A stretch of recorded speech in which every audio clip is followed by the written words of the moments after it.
What's in Warren Buffett and Bill Gates's portfolio? Does it matter? Should you copy it? Well, no. I'll tell you what's important about it. That's what's right for them. After their first 5 holdings, they've barely got more than 5% in any individual stock after that. In other words, they've got very concentrated positions. You saw Goldman Sachs there as well. Why have they got such concentrated positions? Well, because they know money is actually made by putting all your eggs in one basket and watching the basket rather closely, not by spray and pray, which is what most fund managers do, which is why those individuals outperform the markets. Now, it doesn't mean you copy their portfolios because they might have had them for a very long period of time and they bought them at different price points to you. But the point is, what you've been told about so-called diversification and concentration risk is nonsense.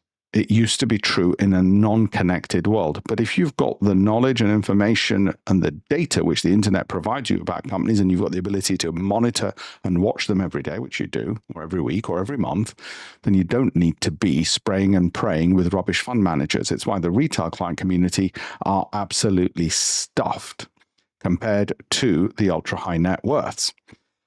If you want more content like this, straight and to the point, like and follow for more. Thank you very much.